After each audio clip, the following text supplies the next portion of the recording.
জড়িত হওয়া থাকা অবস্থায় মরলে সে আল্লাহর তৈরি জান্নাতেও যাইতে পারবে না।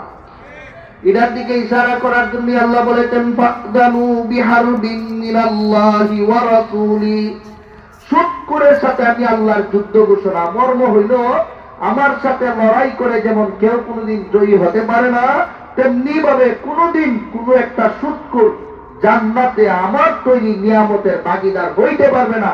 যদি হইতে হয় তাহলে আমার সাথে যুদ্ধ করে জান্নাত নিতে দিব। আল্লাহর সাথে যুদ্ধ করে এখন জান্নাত নিতে পারবো? যেভাবে নিতে পারবে না, তেমনি ভাবে কোন সুদখোর জীবনে কোনোদিন সুদের কারবারে জড়িত থাকিয়া মরলে জান্নাতে যেতে পারবে না। ভাইরা আমার, শুধু তাই না, হাদিস শরীফের মধ্যে আছে আবি ওয়া আনাস রাদিয়াল্লাহু তাআলা আনহু ওয়া ফি রিওয়ায়াতিন আন জাবির রাদিয়াল্লাহু তাআলা আনহু قال قال رسول الله صلى الله عليه وسلم لعن الله على آكل الربا وموكله وكاتبه وشاهده أو كما قال عليه الصلاة والسلام। আল্লাহ রসুল বলেন, যে লোকটা সুদ খায়, যে সুদ দেয়, যে সুদের সাক্ষী থাকে, যে সুদের দলিল লেখে, সুদের কারবারে যেভাবেই যে লোকটা জড়িত হয়, এই লোকটার উপর 24 ঘন্টা আল্লাহ লানত করতে থাকে। আল্লাহ লানত করার কথা অর্থ কি?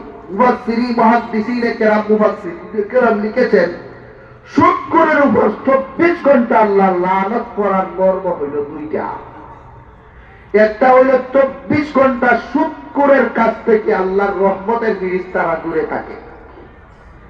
যে লোকটা 24 ঘন্টা আল্লাহর রহমত থেকে বঞ্চিত, এই লোকটা যদি মরে যায়, তার মৌতের সময় রহমতের ফেরেশতা আসবে?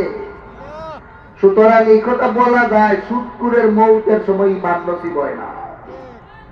সুদখোর যখন মরে যায়, তার মৌতের সময় ঈমান নসিব হয় না। আল্লাহ যদি বিশেষ দয়ায় ভেবে দেন এটা তার ব্যক্তিগত ব্যাপার, তাইলে সাধারণ নিয়মে সুদখোরের কাছে কোনো রহমতের ফেরেশতা আসে না। আর মৌতের সময় রহমতের ফেরেশতা যার কাছে থাকে না, তার ঈমান নসিব হয় না। কাজেই সুদখোরের মৌতটা ঈমানি মৃত্যু হয় না, বেঈমানি। এজন্যই ফতোয়ায়ে শামিতে উল্লেখ আছে, সুদখোরের জানাজায় গণ্যমান্য মুসলমান যাওয়া ঠিক নয়।